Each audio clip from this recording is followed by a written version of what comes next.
This episode is brought to you by Ahrefs, an all-in-one SEO toolset that gives you what you need to rank your website in Google and get tons of search traffic. And now you can use their webmaster tools for free. Ahrefs has been instrumental for me in increasing traffic to my sites. Over the holidays, I had the best quarter for affiliate income because it showed me my most popular pages and topics, and I was able to optimize and update accordingly. Their webmaster tools are made for small website owners. Connect your website through Google Search Console and get your site audits, backlinks, and keyword data. If you create content, this is a must-have. Gain a following and increase traffic to your site for free. Sign up for Ahrefs at ahrefs.com/AWT. That's ahrefs.com/AWT. YouTube has been a regular topic on this show this year, and for good reason. More people need to build trust and make their business work. And as the second largest search engine, YouTube is a great place to do that. We've talked about it with Jess Friedman. We talked about it last week with Alistair McDermott. And this week, we are talking to marketing coach Nicole Osborne as she tells us why she started her YouTube channel, her process for publishing, and how it's helped her business. Let me tell you, I got a lot of great ideas for this interview that I've already started implementing for my YouTube channel. In Build Something More, we talk about how marketing and web design have changed over the past 20 years. Nicole got into marketing around the same time I got into web design. And so we've seen massive shifts in both of those fields, which we discuss over in Build Something More. Now, I want to thank our sponsors for this episode, Ahrefs, Nexus, and Text Expander. You'll hear about them more later on in the show. You can also find all of the links, notes, and top takeaways over at howibuilt.it/258. But for now, let's get into the intro and then the interview. Hey, everybody, and welcome to How I Built It, the podcast that helps small business owners create engaging content that drives sales. Each week, I talk about how you can build good content faster to increase revenue and establish yourself as an authority. I'm your host, Joe Casabona. Now let's get to it. Real quick, before we jump into the interview, we've been talking a lot about content and content planning on this show as of late, and YouTube particularly has been a big topic of conversation. But planning and staying organized with all of this content can be hard. If you're not sure how to plan and lay out your content strategy, I have a free resource available for you over at howibuilt.it/Airtable. If you go to howibuilt.it/Airtable, you can get the free content planners built with Airtable that I actually use to plan the content for both this podcast and my YouTube channel. This will help you log ideas, stay organized, and keep your content production moving. It creates a schedule for you with various statuses. It allows you to log ideas and everything that I do and recommend if you're producing a ton of content. Again, you can find that over at howibuilt.it/Airtable. It is completely free. And if you are planning content, no matter if it's for a podcast, YouTube, or even your blog, this is something that you definitely need. Hey, everybody, and welcome to episode 258 of How I Built It. I'm really excited. I have my friend, Nicole Osborne. She is a marketing coach for digital agency owners at Wonderstars. She says Wonderstars, but she's told me that she really likes my accent. So I'll say Wonderstars once again. Nicole, how are you? Oh, Joe, I am so excited to be here with you. And I've been following How I Built It for a while. So you're actually featuring me as a guest. I'm ecstatic, so thank you. Awesome. Well, thank you for that. I appreciate it. I appreciate you coming on the show. I am a big fan of you too. Your YouTube videos are great. We recently semi-collabed on one, right? Because you did a video that I will link in the show notes over at howibuilt.it/258, where you offer advice to agency owners on how to get on other people's podcasts, which is something that I have strong opinions about. Yeah, it was absolutely amazing because I messaged you, and within an hour, you sent me a couple of examples of actually really good pitch. So for someone to be invited on a podcast, but also a really bad one. And it made my whole vlog script so much better, Joe. I really, really appreciate it. And, you completely nailed it in your blog as well. So I linked that on my YouTube channel because I think anyone who wants to do anything about podcasts needs to speak to you. Well, yeah, thank you. And that's like the one I wrote. I anonymized everything, right? Because I didn't want to like out people. But that is it's really close to some actual pitches I get where it's like, this person is so great and you should have them on your podcast. By the way, they're going to promote everything they've ever done. I'm like, great. I don't, but the good pitches are really good. I get a lot. I mean, I've recruited you and several other people for this season, but most of the people have come from pitches, either from agencies or pitching themselves. So, it's not like I'm totally closed off to pitches. I just want to make sure that they understand my goal is to deliver value for the audience. Right? Yeah. Exactly. And it's the audience, isn't it? And I think particularly in your bad pitch example, that person just really didn't have a clue about your podcast, never listened to it. And really, you just want to encourage people to send better pitches, right? I know. I really loved it. And it was super helpful. It went down really well with my audience. So thank you for that, Joe. Yeah, absolutely. And so you put out a weekly YouTube video vlog, right? More or less weekly, right? Yeah, at the moment I'm on bi-weekly. I just find that more doable because I'm not publishing a vlog to be a YouTuber. For me, it's really a marketing tool. It's a branding tool. And I know we talk about this today. So twice a month at the moment suits me really well. Doesn't mean I stress out too much because you and I, we both know, it's our job to make content creation look easy. But a lot of work goes into it, right? To do it right, to really increase brand awareness and to get the right leads for your business. So yeah, that's exactly right. I did the same thing at the beginning of this year. I decided I was going to move to, I keep saying fortnightly because it makes me feel fancy. I like that. But I'm every other week is something that suits me a lot better. And Alistair McDermott, who's coming up, I'm like breaking the time vortex a little bit. So as we record this, he's coming up next week. But as you're listening to this, you heard about him last week, where we also talked a little bit about YouTube strategy and how his goal is to maybe not necessarily be on a schedule, but publish like a handful of high quality videos. He and I debated the merits of that. I'm definitely interested in hearing what you think because, the YouTube algorithm favors certain things, right? They favor consistency. They favor like a clear niche, which is something that I've tried to be better about. But maybe we're putting the cart before the horse a little bit because I gave your title, but we really haven't talked about who you are or what you do yet. So let's do that and set the stage for what you talk about on your YouTube video. Who are you and what do you do? Oh, thank you, Joe. So I'm Nicole. I'm a marketing coach based in London. I'm actually originally from former Eastern Germany. And I talk about this quite a lot in my content because us Germans, we are really known for being productive and uber organized. So I use that in my branding. Yeah. I specialize in working with digital agency owners. I've been in marketing now for 21 years, and I get so much joy out of working with agency owners directly to really help them attract more of their best fit clients. And when I say best fit clients, I mean the clients who pay well, who support their processes, and who essentially are fun to work with. And I think that's really, really important. Now, often agency owners, they have a preference for really relying on referrals for leads. And that's a great strategy and it works in many cases.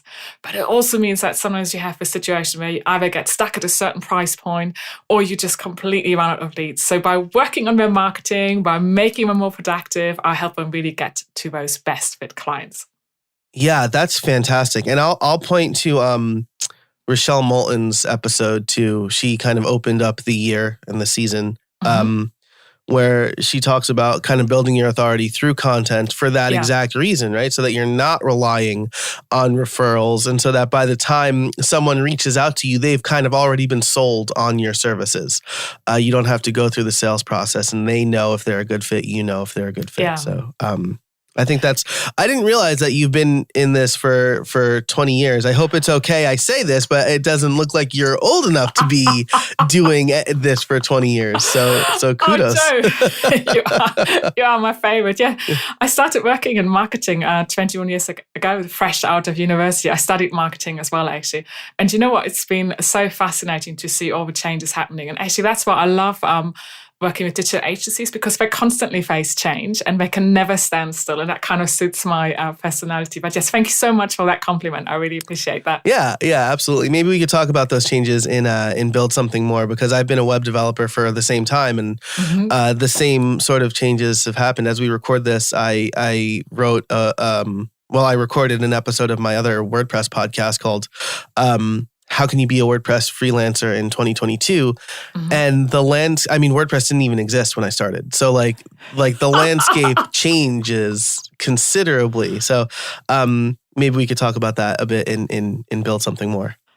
Impressed. I looked at your media page the other night, and I absolutely loved it how you bring together all these numbers about how long you've been working in WordPress, because you have that expertise, and it's not a made-up level of expertise. And I think it's really good that you're so explicit about it. But yeah, how WordPress has changed. I don't think when you studied it didn't exist, right?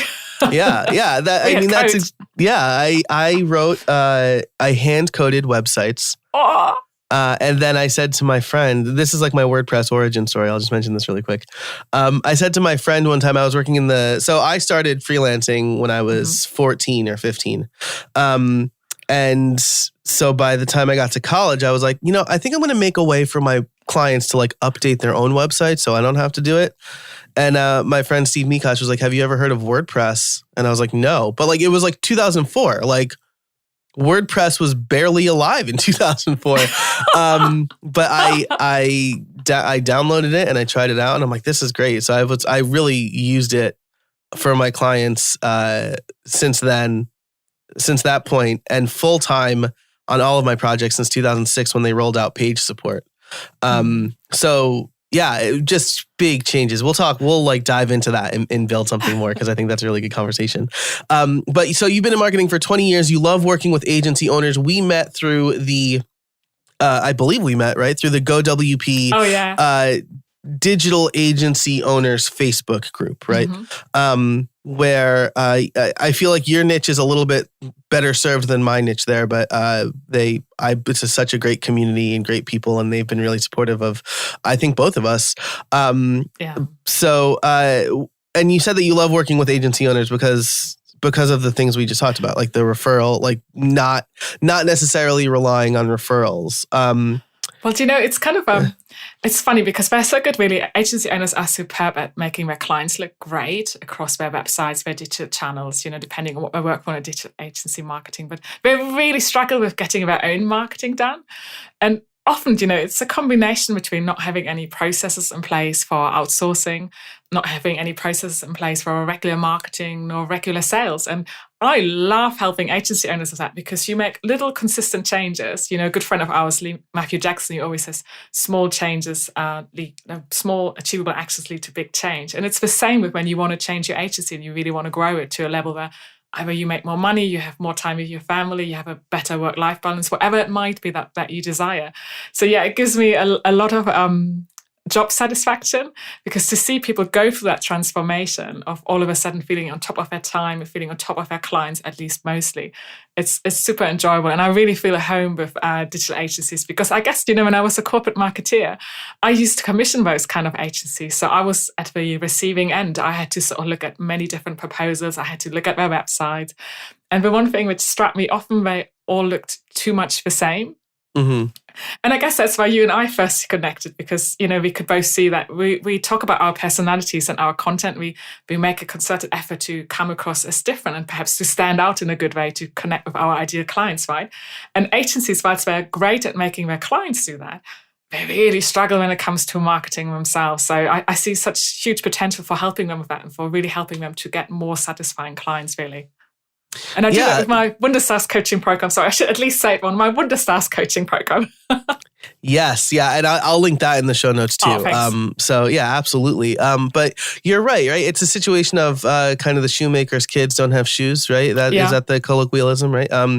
Where your website as an agency owner, if you're a web developer, might fall to the wayside because you're too busy working on other clients' websites, right? And I've always made it a habit when I was doing web design full time of making my personal website my sandbox so that I would learn new tools there and kind of keep it up to date that way. But it's hard, right? You need to have those processes in place, and sometimes you need help. And you're absolutely right. When I was doing web development in higher ed, I learned that I could make 3 times more by quitting and then being a consultant for them. Such a shame, but good opportunity for you, right? Yeah, absolutely. So when I quit, I was like, hey, if you need me to consult a little bit, and I did consult with them a little bit. So, you work with agency owners. You started your YouTube channel not too long ago. Is that right? Oh, well, I think I started taking it more seriously not too long ago, perhaps sort of over last year. Prior to that, I think I launched it about 2014, but I didn't really have a plan in place. I had really bad levels of consistency. But as for many people, having the pandemic, many challenges, but also an opportunity at less speaking gigs where I had to travel. So I had really more time. And I thought, do you know what? I really want to hone into my YouTube channel because, when I look around, there's lots of YouTube channels specializing working with agency owners, but fairly often we're focused on the tech. So, what's the best page builder, or should you be updating to this new plugin? And they're huge and brilliant channels. But I really saw there was an opportunity for someone who really specializes in sharing agency growth tips, marketing tips, plus brings on really good agency examples. That's really where I decided I wanted to stand out. I didn't want to deliver my content in such a serious format because, well, you know me, it doesn't suit me. I like to have a laugh, right? Life is too short. And I always think when you present an achievable example, this is how another agency has handled this and this is what you can learn from it. It kind of is a bit more achievable. And for me, I know someone's style might be to completely reach for the moon straight away. That's not me. I want you to feel like, okay, let's just fly from one continent to the next on planet Earth. Let's do that well. Then we travel around the world, and then maybe it's an interplanetary system, but just take it step by step, really. I think that's such a healthy way to look at it too, right? Because people, I know I've had teenagers, right, say to me oh, I want to be a YouTuber when I grow up. And that is a great goal. But, I'll tell them the same thing that I tell most people is you're not going to get rich overnight with it. It's a grind. MKBHD, one of the biggest tech channels on YouTube, started in 2009. YouTube was 4 years old. So he got in early and he makes incredible videos. It's the kind of, it looks effortless because so much effort goes into it. And so I think you're taking a good approach. When you start off, start slow, see what works best for you. This is the same advice I give to podcasters, right? Your first episode is not going to be, the example I usually use is out of favor now. So you're not going to be the next great NPR show, right? In your first episode, right? I think that's a really good approach. Right. And also perhaps, the other thing I like to say is kind of, we probably all have content creators we really look up to, right? And we forever move in that space where we think, oh my God, that's no way I can achieve that. And I can't even allow myself to get started unless I'm that level of perfect. So I always say, pick a content creator you really admire and look at their first videos or listen to their first podcast episodes or read their first blogs because frankly, that will show you how much of a journey they have undertaken. Now, I purposely left my very first video on YouTube. It's absolutely cringeworthy. I'm promoting a blog of mine. At the time, I was offering social media services, done for you services. And I look at it and I really just want to hide away and it's so cringeworthy. But when I have one of these low moments, and of course I have low moments as well, I look back and I think, Nicole, you've done all right. You're growing, you're learning. And I think that's the best way of getting started with any medium is allowing yourself to get started and not compare yourself over time and demand that level of perfection. And Joe, wouldn't you say people are actually really bored of perfection? I think it's the same on YouTube or the podcast. If everything is way too polished, I'm not sure that's what listeners or viewers really want. They want to see the real stuff. So there's lots of room for everyone just getting started. Yeah, I think that's absolutely right, especially because like we've seen the rise of a creator economy now, right? Where lots of people are making money or trying to make money by connecting with creators. And I tweeted about this recently because it drives me insane. You have these creators who have done extremely well for themselves. And they're just full of platitudes on Twitter. They're like, here's what you do, like just start, or the journey, or the whatever. And I'm like, yeah, okay, that's like fortune cookie advice, but like that's not, creating isn't easy. And you shouldn't sell it as easy. That's snake oil. I mean, that's like, so Yes. in my courses and in my coaching, where I try to help people make money with their podcasts, I say, look, this is going to be hard. You're not going to make money early on, but you don't need downloads for your first sponsor. You can sign up for an affiliate program and start making some money to offset the costs. And then I've been podcasting for, oh my God, 10 years. I've been Congratulations. That's a huge achievement, you know. Thank you. My current podcast is 6 or 7 years old now, but my first podcast, which is not online, but maybe I will put that first episode up so people can see where I started, was terrible. It was a bad format. We didn't do any research. It was a panel show, which is like with 6 people, generally bad, unless you have an actual good moderator, which I'm not. So yeah, I come back to this a lot. You see the Olympic gold medalist standing on the podium. You don't see the years of pain and sacrifice and hardship. Right. You're so right. I mean, people might look at me nowadays and say, oh, Nicole looks really confident on camera. She must be a natural. Well, Joe, let me tell you, I am not a natural on camera. I did a lot of group coaching, then some one-on-one coaching to really work through my video fears, and they were real. So it does take work, right? And once you master perhaps your video confidence, then if YouTube, as you said earlier, how do you actually pick the kind of topics your channel has a chance to rank for and to be seen by the right audience? It's a massive learning curve, and actually it always continues because as with any social media platform, the algorithm changes. So you have got to keep on top of it. So it's a massive learning curve. And I think what you said, there's a big shift which takes place when you decide which niche can you serve the best, right? Because then you can really figure out, okay, so what problems are they truly facing? Where do I add value? And how can I actually maximize it myself to sell my products or services? But you have to have a plan for that, right? This doesn't happen, as you said. You really have to think this through. This episode is brought to you by Store Builder from Nexus. When it comes to setting up an e-commerce site, you have a choice between easy but limited or a limitless platform that you need to manage yourself. Until now. Store Builder is e-commerce made easy for everybody. It saves you time and delivers a storefront that lets you get to selling. As someone who set up multiple e-commerce sites, I can tell you that Store Builder has been a much easier experience than anything else. Answer a few questions, add your content, and sell. Store Builder was created and is supported by e-commerce experts at Nexus. Get the speed, security, and support you need when you need it. Are you ready to launch your perfect online store? Head over to howibuilt.it/storebuilder for a special offer. That's howibuilt.it/storebuilder.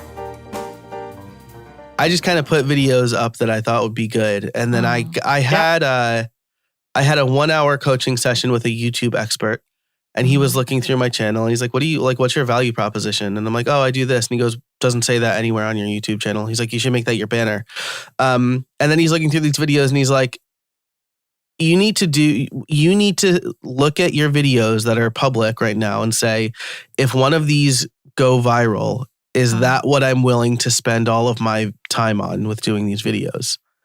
And he's like, if the answer for any of these videos is no, then you need to hide it because this is what YouTube favors, like consistency and covering similar topics. And I was like, wow, that's a really strong argument for picking a niche, right? So I separated out my podcast content and I put it over on a different channel. And now I'm focusing mostly on WordPress tutorials, but it's still creator focused. So I'm experimenting with a little bit like WordPress, maybe like productivity with the iPhone, because like that stuff generally does really good. But it takes some time to figure it out, especially when it comes to like the YouTube algorithm part.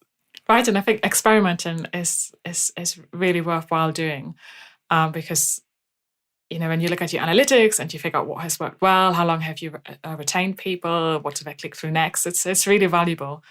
Funny enough, on my channel, I was working with a coach at the time and they persuaded me, Nicole, you got to do a video on how to name your business. And I'm like, but I'm not a naming expert for a business.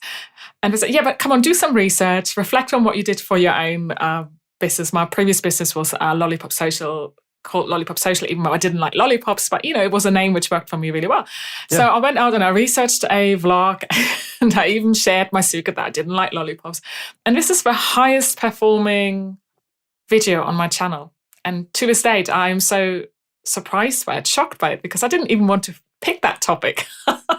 Yeah. And that's the thing, right? You think like, oh, this video is going to kill it, and it doesn't. And then like my most popular video to date is how to set up the A6400, the camera I'm using right now. Oh my goodness. For beginners, right? Because like you see all the other tutorials were like, assuming you have some background in photography, so they skip over some like really important parts. And I'm like, I'm not a photographer. I just like tech. So here are the things that were skipped. And still my most popular video.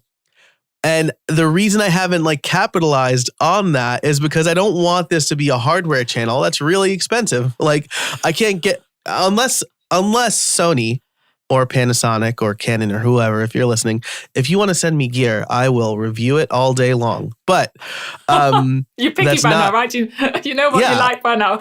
And I think exactly. So it's really important because particularly your voice on a podcast or how you look and sound on a video, it shows whether you're really into something or not, right? So it's got to bring you joy. So, everything we said about being strategic about your YouTube channel and your content, you need to find something you actually love doing. Because if you don't, your energy levels will drop and no one is going to stay watching that, right? Yeah. That's, and like, people can tell when you're phoning it in, right? This is one of the reasons I dropped from weekly to bi-weekly, because the grind of getting a new video out and done and proper, even with my kind of streamlined process, and we'll get to that in a minute, was a lot of work. And I would just kind of do stuff and it wouldn't be very good. And I have an editor too. So like, just the topics weren't very well thought out. It's like, well, I can record this quick, so I'll just do this. And you could tell.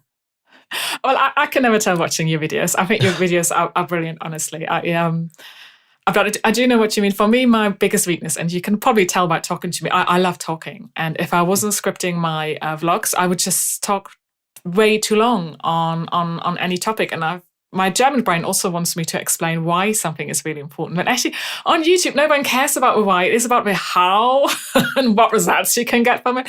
So when I write a script, so I basically write out every single word and I go over it many times, particularly the beginning section, because that's really, really important. And then I make sure that I have some open loops in there to tempt people to stay on longer. And I have like a lead magnet or something to promote. I make sure that's mentioned as well. So I spent probably 5 hours on a single script, if not more, depending on what it is. But it's worth it because when I then come to recording day, everything is planned out. I just use my usual setup with a camera and everything.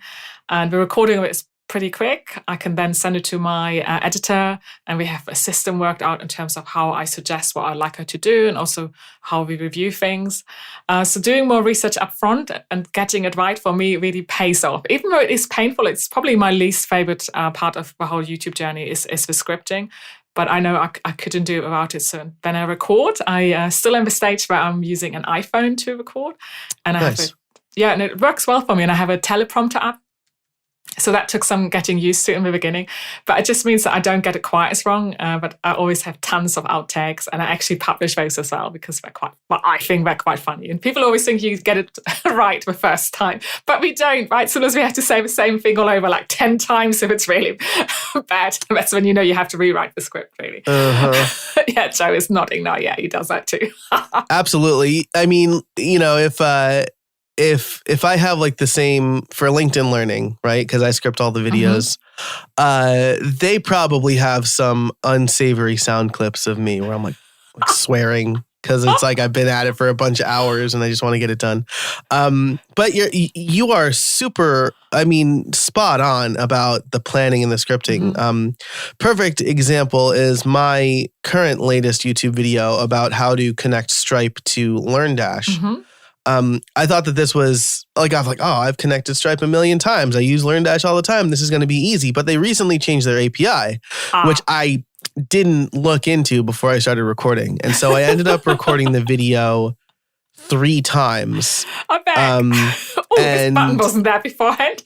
Yeah, I was like, I'm like, I don't think, I straight up say in the video, I don't think we really need this webhook thing. And it turns out that I did. And I'm like, I tried backpedaling. And then eventually I was like, this is dumb. I know the whole process now. So the third video went a lot smoother.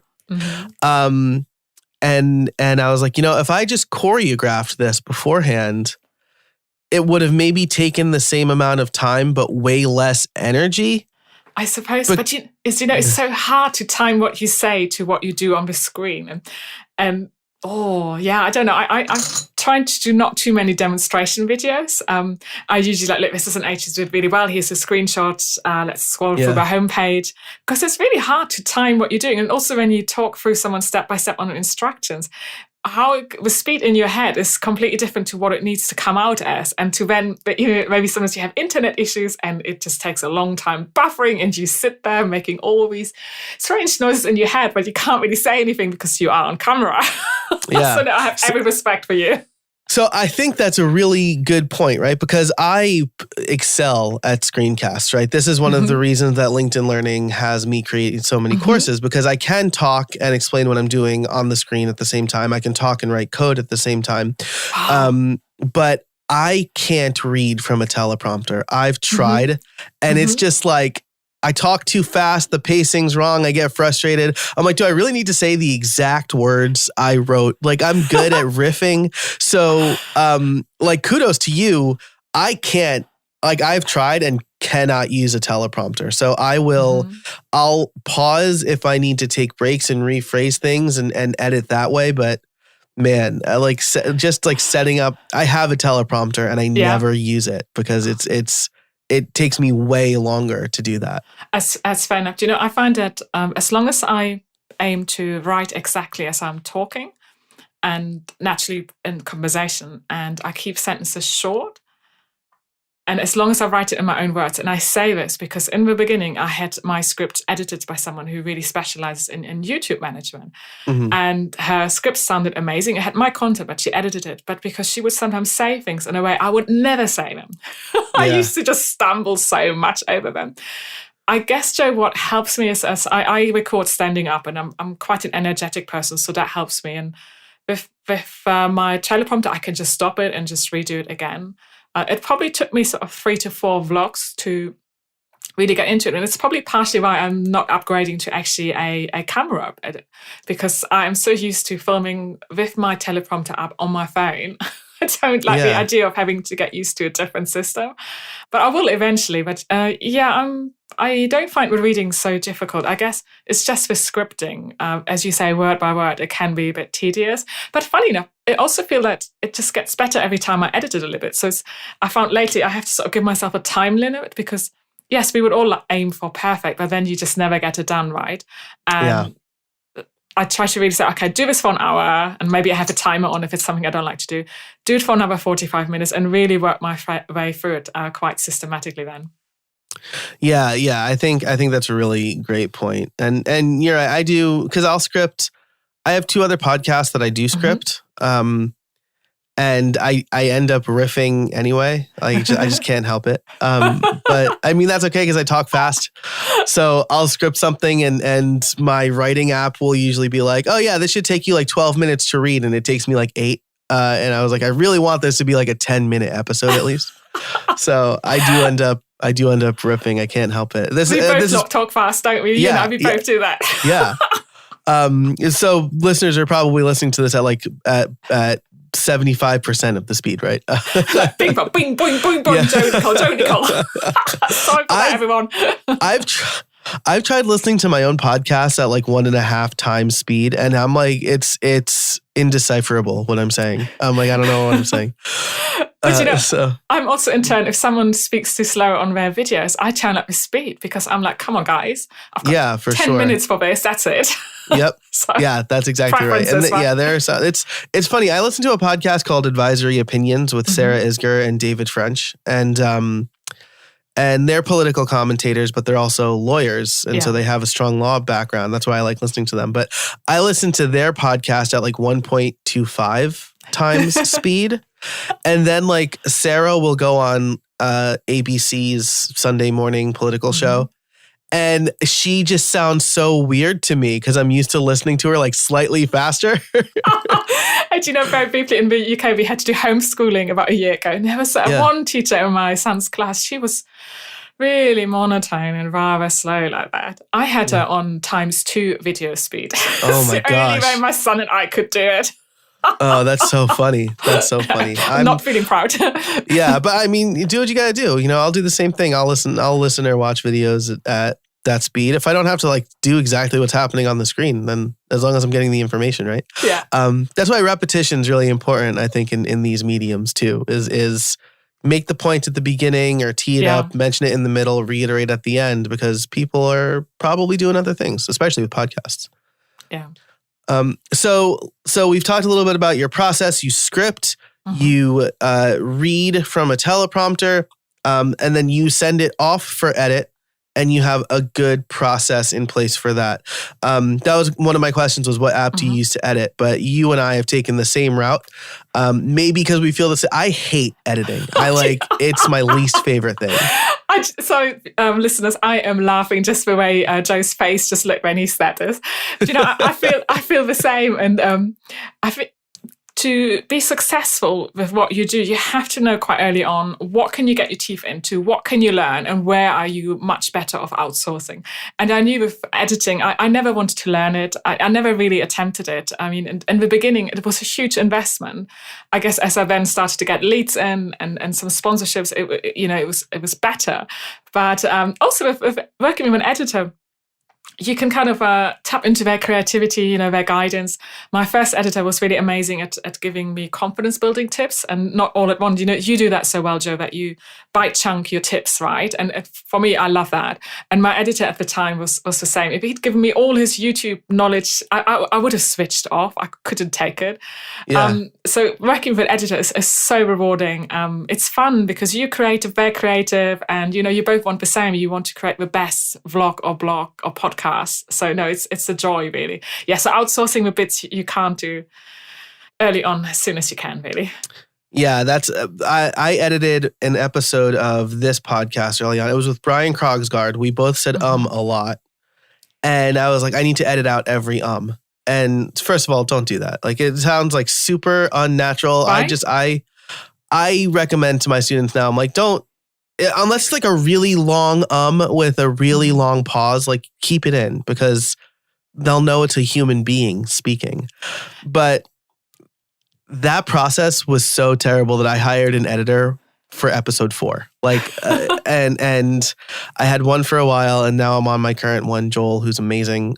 So worth it. Something that took me literal hours costs me Joel's like probably really efficient and knows what to look for and things like that. And same thing with my video editor.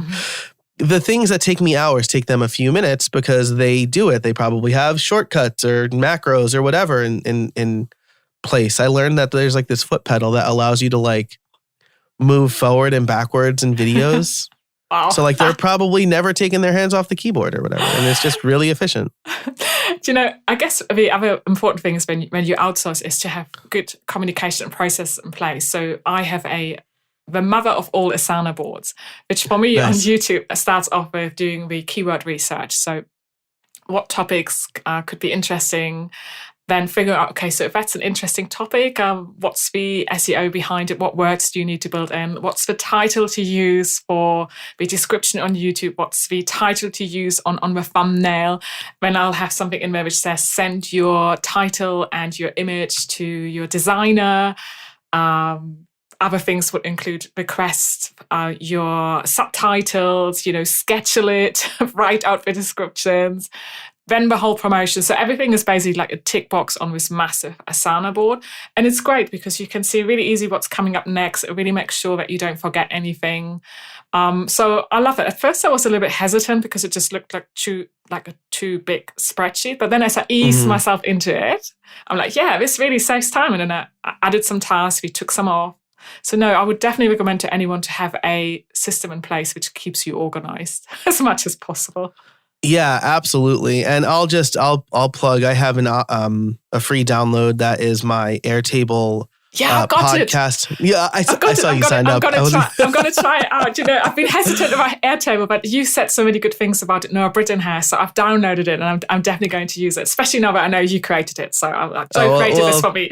Well, thank you. Yeah, so I have my podcast planner and my YouTube content planner in there. That'll be, again, I'll put that on the show notes over at howibuilt.it/258.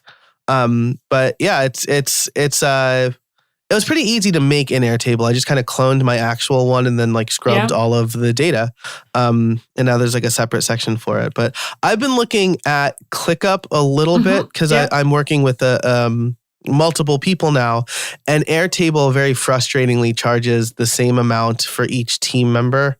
Oh, right. Which, I mean, I get it because like I'm giving them access to a whole base. But I would love like a virtual assistant tier where I pay like an extra $5 for them to access this one single base. And ClickUp is a little bit more affordable, but like, I mean, everything is in Airtable. And it's like, it works super well for me. The automations are amazing. So I'd have a hard time, like the extra $20 per user per year is a hard pill to swallow when I pay it all at once. But then I'm like, look at all the time I'm saving. Like, you filled out the Calendly form and it went to Airtable and it went to Notion. And I didn't have to do anything. And it was amazing. I think you being such a good podcast host, you really make sure that your guests feel very well prepared and welcome. So just about your YouTube content planner. So the one areas I know I need to work on is I used to be really good in terms of planning out 3 or 4 topics at the time and then at least being able to film 2 vlogs on a filming day. But lately, I would definitely say since the beginning of this year, I've just kind of lost my being really organized. So I kind of forever am about catching up. So your YouTube planner, is that an Airtable one, which encourages me to get in one go several YouTube topics, research the SEO, set the title. Oh, excellent. Joe is nodding now for everyone. He's nodding. So we have got to check it out. Yeah, absolutely. This is like my base. We could talk through this real quick, and then I want to get to your goals for your YouTube channel because I know that people have different goals. But I have basically I have it laid out as a Kanban board. But the thing I love about Airtable is like there's a million different views for it.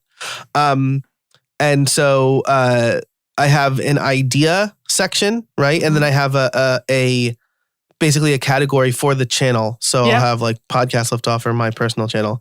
And then I'll move the ones I want to do next into the next column, which is next up. Yep. So I can easily look at that, look at the notes. Once it's recorded, I move it to recorded. And then I put in all my edit notes. I move it to out for edit and it automatically emails my editor. Brilliant. With like a Dropbox link and the edit notes because he doesn't care to use Airtable. He like prefers email. Yeah. So I'm like, great. It's in Airtable. Wonderful. It goes into out for edit. And then I have, this is for both. So the automations aren't going to come with this download, but like one of the reasons I love Airtable is I will automatically update the status when a file hits Dropbox. Love it. So when my editor for both the podcast and YouTube send the video back and put it into the edited folder, the status updates to back from edit. Oh, and Joe, isn't it the best feeling when you've recorded your podcast or you recorded your video, you've done all the editing notes, and then it goes off to the editor. And you're like, yes, I have a little bit of a break. Yes, I've done my bit. And then I'll scrub through because I add chapter markers, right? I think you do the same thing. Yeah. And that's when I review the video too. And most of the time I don't have any notes, right? Because again, we have that good back and forth. My editor is a previous Treehouse course editor.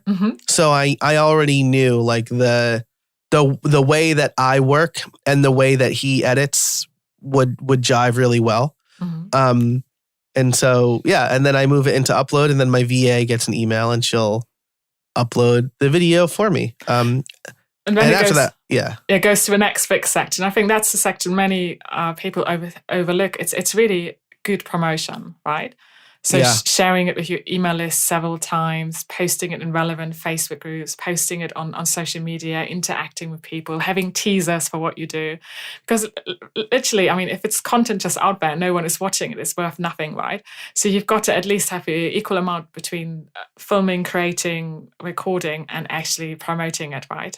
So important. Yeah. And that's one place I struggle with. I try to rely on the algorithm too much. I'm using like TubeBuddy to like A/B test thumbnails and things like that. But the promoting it is probably something I can be a lot bit better at. Do you know about, as a content creator, I don't know about you, but when I watched a video of mine several times for signing it off, or the script, I've read it so many times, I get a bit bored for a while. I actually need to have a bit of distance from it to almost take it in as fresh content again.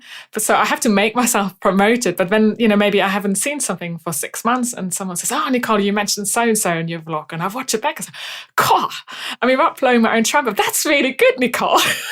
Because by then I hear it with fresh eyes again. So I think we've got to just give ourselves a bit of credit. It is hard sometimes when you're so in it to be objective enough to then really promote it well and do all of the things we meant to be doing, right? But you said earlier on about how you sort of monetize your YouTube channel. Now, I'm nowhere near at the moment the required watch time, but for me, that's not really what I set out to do. I wanted people to.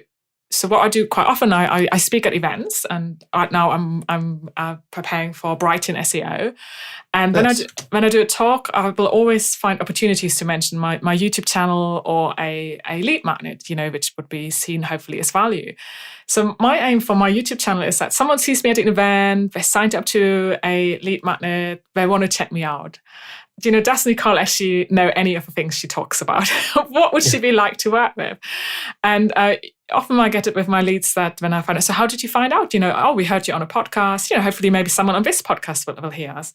Yeah. And then I checked you out on YouTube, and actually that's when I got in touch. So for me, it's very much a trust-building exercise. Yes, I'm very passionate about sharing marketing tips and helping agencies grow, but I'm building a sustainable business, so I need to make sure that I have leads coming in. So getting people on my email list and then hopefully converting them so that they know me by the time they need me, that I'm there, being top of mind and all of these things. So for me, really, the more my new leads mention that they heard me on YouTube, the happy I am. I did also last year, I had my first sponsorship, which was great. It was nice. With Agora Pulse, a social media scheduler, so really suitable for my audience and for my topics. I am in discussion at the moment about a second thing. Nice. Let's see how it goes. So obviously that's brilliant, right? But that's not really why I have my YouTube channel. I do generally want to share value, and I do want to get in front of the right people.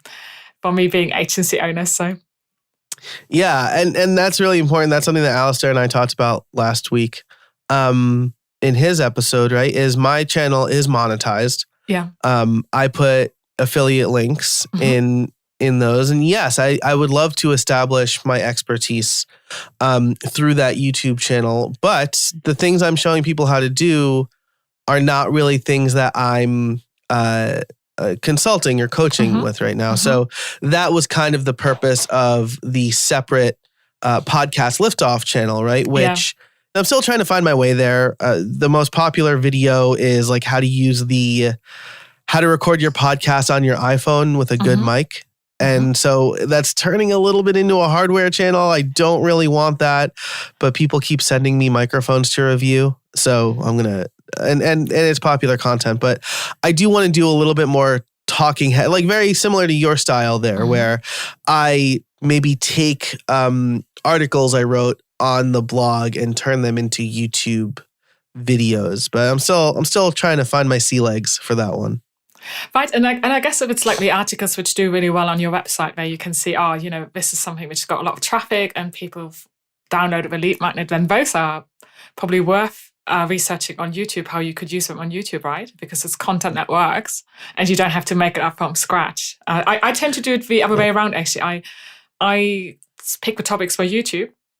And while I'm doing that research for YouTube, I also have a look, okay, so what's a good keyword for Google, for example? At the moment, I'm filming something on agency growth strategies, like 5 proven techniques.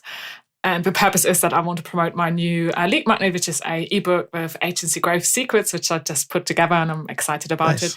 And I now know that on Google, it's growth strategies, which is like the word to use, the keyword to use. So when I do turn it into a blog, I will slightly rejiggle it to make that work. But it's so fascinating with SEO, right? I had this, the most successful blog on my website is actually, I was going to call it interesting social media posts, because I have another lead magnet, which is with 30 content ideas for digital agencies. And I was going to call it interesting, but actually it's engaging that people search for. And I'm so pleased I did the research, because it is like the best performing blog at the moment on my website in terms of traffic, and then people going to get a lead magnet. So I'm like, I'm glad for once I did the research. This episode is brought to you by Text Expander. What can you do with more hours? Repetitive typing, little mistakes, searching for answers. They're all taking precious time away from you. With Text Expander, you can take it back and focus on what matters most. In 2021, Text Expander saved me 34 typing hours. That doesn't even include the collective hours I would have spent looking for responses, links, resources, code, and anything else I type regularly. Talk about creating more efficiently. You will never need to copy-paste repetitive responses again.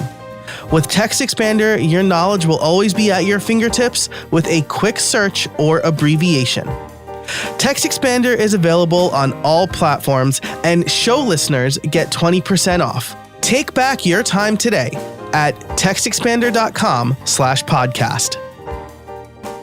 How much keyword research do you do for YouTube videos and blog posts? So so like everyone, I started off just filming whatever sprang to mind, because I was really overwhelmed by the whole concept of creating a YouTube video. But then I cottoned on that I'd be much better off actually I use TubeBuddy like you do, going into TubeBuddy and finding out what's something with a high search volume, where do I have a chance for ranking because competition isn't so high. So I tend to go for topics which do well on TubeBuddy. I'll also do just a normal search on the actual platform YouTube to see, what topics have come out in the last year, what are the numbers people are getting. And so let's say if it's a channel for like 2,000 subscribers and they have a topic on there with 10,000 views, then that kind of suggests to you that could be a good topic to go for, right? So I do that as well. I am not, I have to be honest with you, it's not my strength. So I really have to make myself do it. So I have to see the data, I have to put it into spreadsheets to keep looking at it. But I think it's a combination of things, right? You use something like TubeBuddy or vidIQ when you search on Google as well, and you watch accounts you like and see what they're ranking for. So I really, Joe, I can't give you like these other 4 steps I use, but it's usually I think of something, or this would excite me. This is a question I got okay, my ideal case scenario is I get a good question in a Facebook group for agency owners. So let's say recently I had something in the admin bar. Should I do a YouTube channel or should I do a podcast? So I went then over to TubeBuddy and I researched it and I came up with a title which I could rank for. So I think then at the time I also reached out for you, and you also kindly helped about talking about podcasts. And I put together the video, and it was directly linked to a question I got in a Facebook group. But even then, just because that one person asked that question doesn't mean that YouTube thinks it's like great content worth showing to everyone. So it's really a bit of an experiment. I think as long as my advice would be is to find a balance between what you would enjoy filming, what there you can see your audience enjoys it, but also what links into what you're trying to sell, if that's why you're having a YouTube channel. Now, if you want to be a YouTuber, it's kind of really what audience can you find on YouTube and blow it up, right? For me, that's not the goal. My goal is I want steady growth on YouTube. Yes, I want to, by the end of this year, let's say, I want to be on 2,000 subscribers. And I know that's still a relatively small channel, but do you know what? As long as I have a loyal following and people mention it to me that they've been watching it and I get good reactions, so I usually get quite good engagement. So yes, I like to go to 2,000, and I just like to, I'm sure like every content creator, become more and more polished in terms of my processes to avoid more and more any sort of last minute dashes to my networks of friends. Have you got anything good to say about this? Please tell me now. See, I'm very happy. I totally get that. Especially like I was sick last week, 2 weeks ago. And I really feel like with the one recent episode, you can tell, I think I explicitly say it, but like it was a little bit rushed because it was one of the more timely episodes I wanted to do. It wasn't one that I had batched because I'm like batched out through the end of March right now. But this was one I was like, I'm going to record the week of because I wanted to be timely, and then I got sick. And so it was a little bit rushed, but you're absolutely right. So now I'll have like a few in the tank that are like brilliant, timeless, like kind of timeless. But you got to make time for that. But anyway, I think that's really helpful. I don't do nearly enough keyword research for anything. Maybe I should do more for this podcast too, right? Like I've started titling episodes better. And I actually had my VA go back and update all of the titles for all of the previous episodes. But that wasn't really based on research. That was kind of based on what we talked about. So another place for me to experiment. Content creation is experimentation. Right? Exactly. That feels like something I should put on a t-shirt. Yes, please do. You did have a chat, I think 2 episodes down with a lovely lady who also does some t-shirt designs, right? And you were both, I think you were saying that you were going to work on YouTube thumbnails. Yes. Yeah, that's exactly right. Yeah. She was lovely. It was a great interview. I think definitely mention that again in the show notes. I think people find it really helpful. Yeah, this is going to be a really rich show notes. You got a German on the show. What are you expecting? Awesome. Yeah, I think it might have been Christine Pittman or Jessica Freeman. Either one of the. Jessica is doing the kind of thing that we're talking about, right? Where she's Jessica, generating leads. Yeah. Jessica was great. Great episode. You two had such good banter as well and so many helpful tips.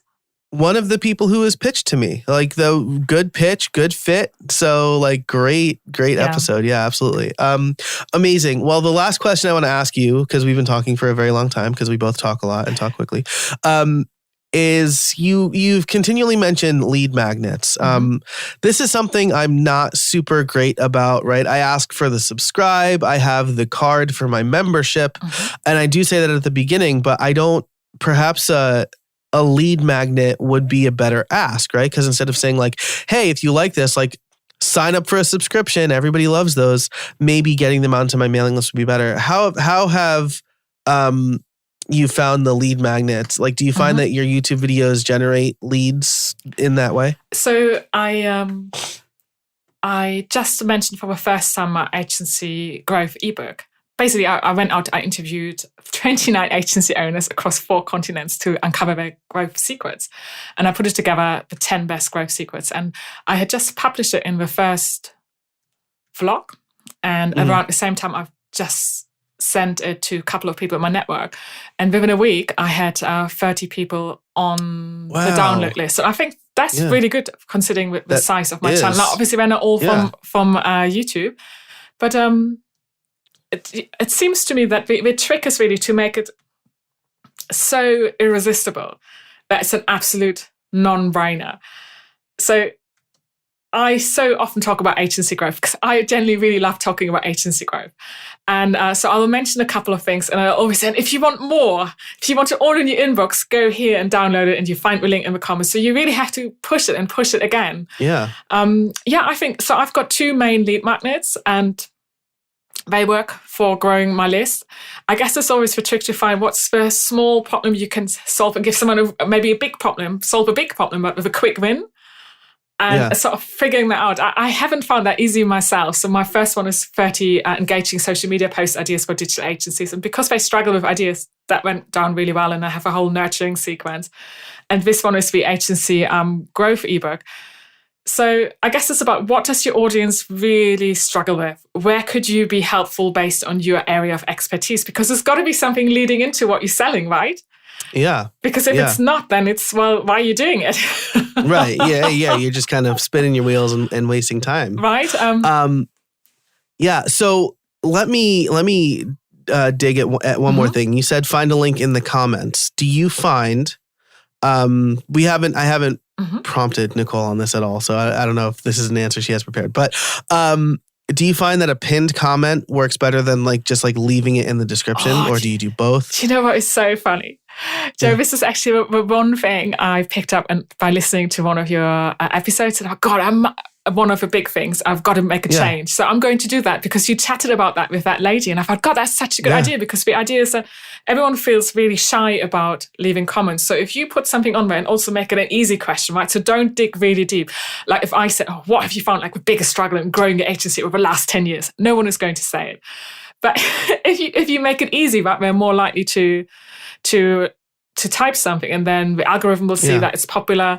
So yes, it's something I'm going to do actually. At the moment, I've just pinned a comment from my audience, the one, which comes in quickly and sounds good. But I think you're right, actually, to be proactive when you publish it, to go in and pin something like a really easy question, or even pinning your lead magnet as the, that's such a good one. If you want more free tips, here's the link again. So I'm going to do that. So you see, I learn by listening to your stuff, you see? Yep. That's so funny because I think I recorded with her in November or something like that. And I started doing that after our interview. And that's one of the things that's on the TubeBuddy checklist too, right? It's or at least I don't. Yeah, it's just said pin comment. Yeah. It doesn't say create your own one or add your lead magnet. Right. That's true. That's a good point. Right. So I've been trying to end my videos, right? This is where scripting would come in handy. I've been trying to end my videos by saying what's your favorite Learn Dash feature or whatever? And then I pinned a comment, answer or whatever. But yeah, I think maybe it'll be a good 1-2 punch the question. And then if you want my answers, or if you want my view on this, check out this lead magnet. And I think that's probably super effective. And hook in the lead magnet to find blah. Yeah. If you want to know how, really hook it in like that. Make it the most irresistible thing to just do next, other than watching your next video or listening to your next podcast episode. Yeah. Wow. Well, this feels as much as a good episode and interview as it does a brainstorming session, which is awesome. But we've been talking for an hour, and I do want to respect your time. I do need to ask you though, do you have any trade secrets for us? So I would say what works really, really well is, before you get so busy with your client work, start being really organized. Have actually 3 types of accelerator slots in your diary, booked in your diary. So whatever you need to do, treat it like a client project. So have a marketing accelerator slot, a processes accelerator slot, and then a sales accelerator slot. And what I mean by that is a regular 1-hour session or 90-minute session in your diary where it's the marketing slot, I've got to create some content. Or if it's the sales slot, I've got to write a proposal, chase up that lead. So really be really regular about it, because the more organized you are, the more you end up working on your business rather than in your business, which really is the secret sauce to success and growing, isn't it? To work more in your business.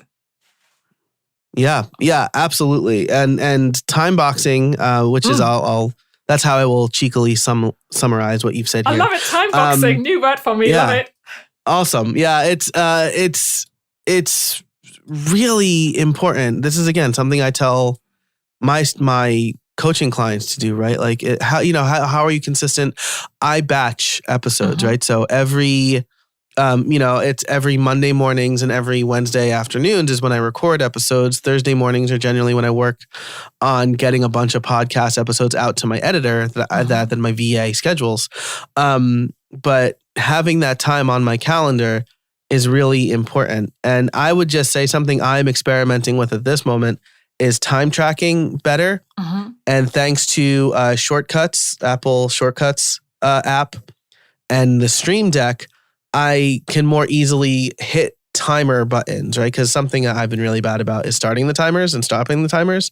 And so, like, for example, I hit the I'm recording button and like my red recording light turns on upstairs so my family knows I'm recording. And my recording timer starts. And so, I think that understanding where you spend your time and then making those accelerator slots, I really like that term. That sounds like time boxing sounds like you're fighting time. Oh, no. Accelerator slots sounds like you are definitely moving your business forward. Right. I like that. I came up with a new client of mine. We thought, we've got to make them sound sexy. They've got to sound sexy. Otherwise we won't stick to them. Love it. Well, Nicole, this has been an absolute pleasure. It's always fantastic talking to you.